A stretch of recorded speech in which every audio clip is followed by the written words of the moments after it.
A minha formação pessoal foi muito árdua, né? Eu tenho um grande exemplo em casa que é a minha mãe, Dona Ivete, e ela sempre foi alguém que buscou oferecer o melhor pra gente, né?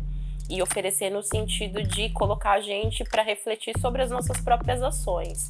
Então, eu tinha obrigação de estudar, né? Eu tinha obrigação de ir bem na escola, justamente porque ela sabia que aquilo me levaria para algum patamar.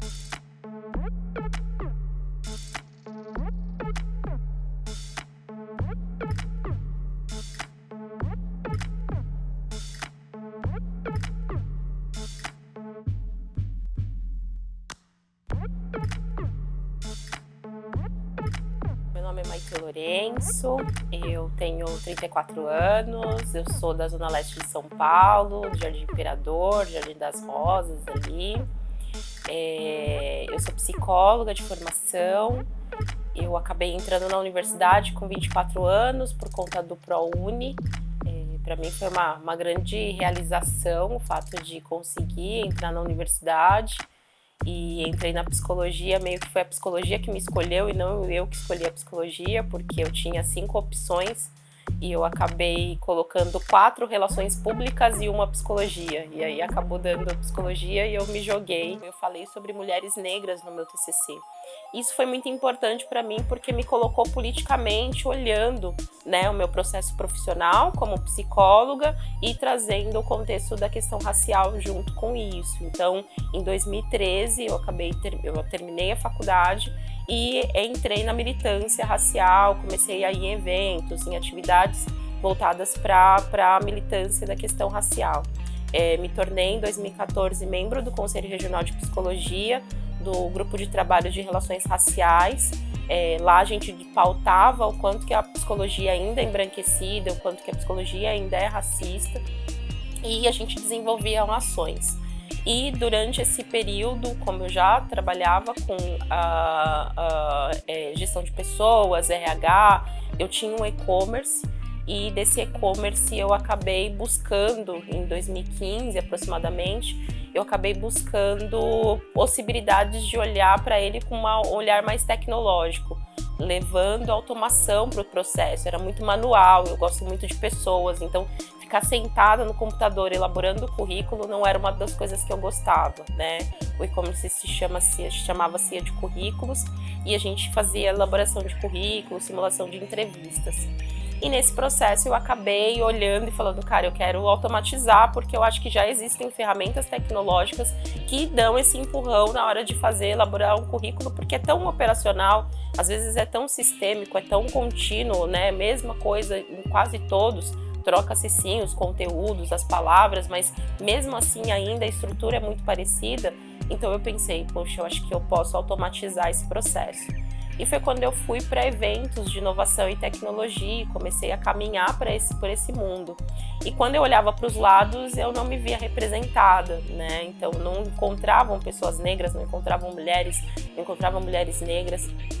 E nesse processo eu acabei pensando, bom, eu quero continuar empreendendo, estou vendo uma possibilidade aqui que é olhar para a população negra e entender que essa população negra pode sim contribuir, né? Eu acho que é importante mencionar que quando a gente fala de inovação, a gente está falando de olhares para uma determinada dor, solucionar determinados problemas. Então, nós sendo a 54% da população, como não pensar esse grupo dentro da inovação, desenvolvendo tecnologias?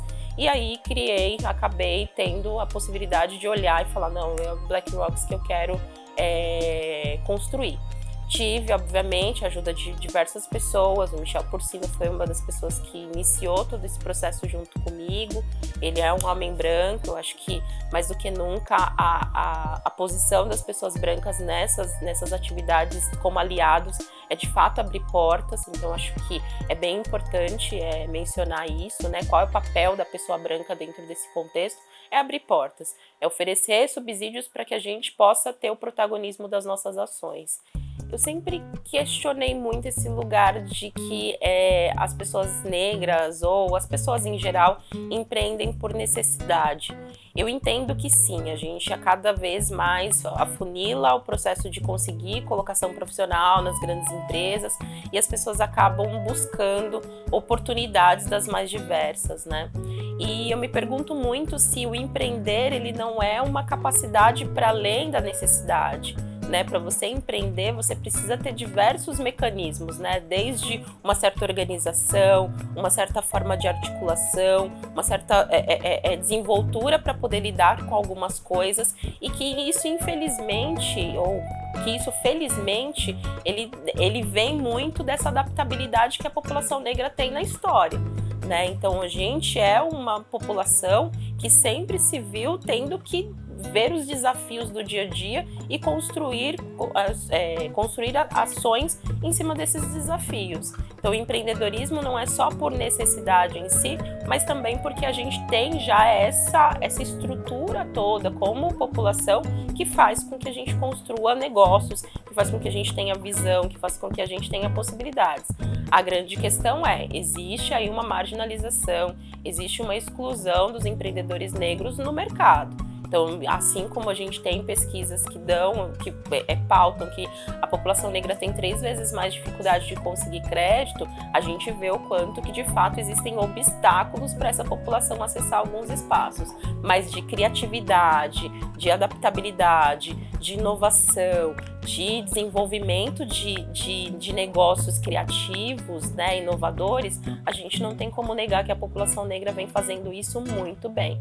Né? A gente vê os food trucks hoje, mas a gente já sabia, já tinha os carrinhos de hot dog, a gente já tinha outras atividades que já eram construídas, né? Então as primeiras empreendedoras foram as quitandeiras, então a gente já tem isso no nosso dia a dia. Eu acho que é complexo falar que a gente empreende por necessidade, que aí traz um lugar como se a gente só tivesse capacidade de fazer aquilo especificamente, mas a criatividade, a inovação que a gente traz nunca é considerado como um potencial. E sim, esse lugar, se for esse lugar da necessidade de criar, de inovar, a gente é um potencial muito grande, sim.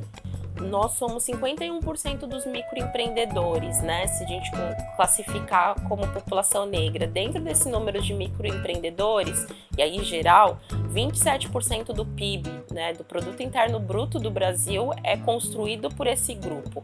Então, ou seja, mais de um quarto do PIB é feito por microempreendedores. Esses microempreendedores, eles acabam tendo aí uma média salarial, uma média de renda de até R$6 mil por mês. Vamos supor que a gente tenha uma equidade entre os homens brancos e a população negra que seja de igual. Então a gente tem aí a possibilidade de aumentar até 70% o valor dessa renda dessas pessoas. Isso quer dizer o quê? A gente aumentaria o PIB brasileiro também. Né? Então a gente aumentaria a proporcionalidade do crescimento econômico brasileiro. E é nisso que eu acredito, né? Quando a gente vai construindo startups, desenvolvendo ações, é justamente pensando que a gente está não só impactando a vida daquela pessoa que está desenvolvendo aquela atividade, mas também impactando toda a economia, desde o bairro daquela pessoa, até mesmo da região onde que ela está atuando, de uma certa forma a cidade onde ela está, o estado e assim consequentemente o país. Então, olhar para a população negra empreendedora não é só o impacto social que ela causa, mas sim o impacto econômico, impacto político, impacto de gestão, impacto que vai colocar o Brasil num espaço de também, não só de empreendedorismo, mas também de inovação.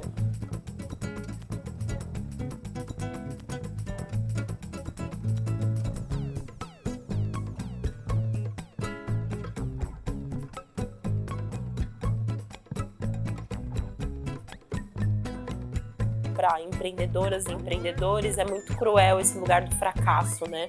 Então, eu não posso fracassar, eu não posso errar, eu não posso me permitir colocar, investir energia, dinheiro, ações ali e não dar certo. Mas esse não dar certo, ele é justamente o processo de aprendizado que a gente muitas vezes precisa para o que está por vir, né? Então, que eu aconselho. E aí todas as pessoas, e não só as meninas, mas também todas as pessoas, principalmente, né, as mulheres e meninas, a se permitir fracassar, se permitir olhar para o fracasso não como uma coisa ruim, mas sim também como uma coisa positiva, que pode te agregar mais para frente, ou até mesmo que não deveria ter acontecido justamente para que você tivesse um aprendizado específico. Então, tirar dessa situação um aprendizado e se permitir também olhar com a possibilidade de que aquilo não pode dar certo.